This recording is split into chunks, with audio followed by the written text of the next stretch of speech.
मित्रों, आज अपन बात करेंगे संयोगिक अनुबंध की, या जिसको अंग्रेजी में अपन कंटिंजेंट कॉन्ट्रैक्ट के नाम से जानते हैं। देखिए, संयोगिक अनुबंध का अर्थ आप समझिए। सबसे पहले संयोगिक अनुबंध से तात्पर्य ऐसे अनुबंध से है जो एक संयोग पर निर्भर करता है। संयोग से मतलब है कि अनुबंध का पूरा होना वो इस बात पर, एक संयोग पर या एक घटना पर आधारित है। घटना जो है वो अनुबंध का पार्ट नहीं है, अनुबंध में शामिल नहीं है, लेकिन अनुबंध के पैरेलल है, अनुबंध के समानांतर है।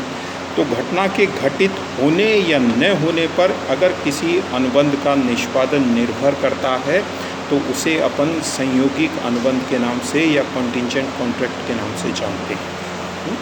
तो जैसे उदाहरण के तौर पर मान लीजिए x y से कहता है कि अगर y के मकान में आग लगेगी तो x y को 50,000 रुपये देगा।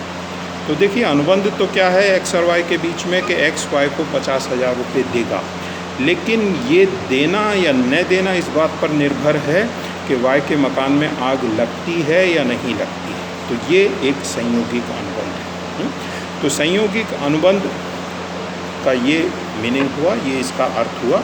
यदि अपन इसकी विशेषताओं को देखें तो विशेषताओं में यही बात है कि ये एक किसी घटना पर आधारित है। पहली बात, घटना जो है वो अनुबंध का पार्ट या अनुबंध का हिस्सा नहीं है।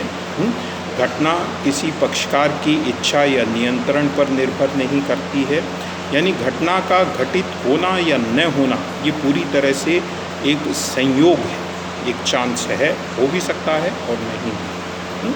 तो किसी संयोगिक अनुबंध का निष्पादन किस प्रकार या कब होगा, तो उसके संबंध में देखिए 3-4 बातें, 3-4 नियम बताए गए हैं।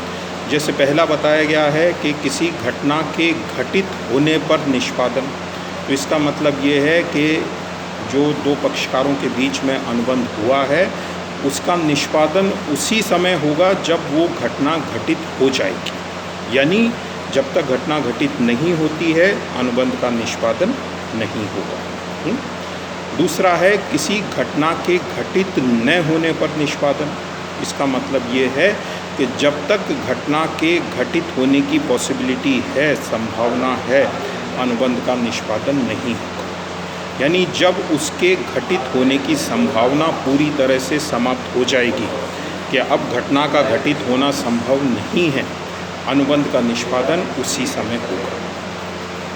तीसरा इसमें नियम बताया गया है कि किसी घटना के निश्चित समय में घटित होने पर निष्पादन, यानी घटना के साथ इसमें टाइम क्लॉज और जुड़ गया कि एक निश्चित घटना एक निश्चित समय में घटित हो। जैसे उदाहरण के तौर पर जो इंश्योरेंस के अनुबंध होते हैं, जनरल इंश्योरेंस, वो इसी कैटेगरी में आते हैं कि मकान में यदि 1 वर्ष के भीतर आग लगेगी तो इंश्योरेंस कंपनी पेमेंट करेगी। यानी इसमें देखिए 2 बातें हो गई निष्पादन के संबंध में कि एक तो निश्चित घटना घटित हो, निश्चित घटना क्या है, मकान में आग लगना, और निश्चित समय में घटित हो। इसका मतलब ये है कि मकान में आग 1 वर्ष के भीतर लगे, यानी 1 वर्ष के बाद आग लगती है तो इंश्योरेंस कंपनी कुछ भी देने के लिए बाध्य नहीं है। तो निश्चित घटना घटित हो और निश्चित समय में घटित हो, दोनों बातें पूरी होती हैं तो ही अनुबंध का निष्पादन होगा। और चौथा इसमें नियम बताया गया है कि निश्चित घटना निश्चित समय में घटित न हो, यानी उस निश्चित समय के बाद यदि घटना घटित होती है तो फिर अनुबंध का निष्पादन नहीं हो।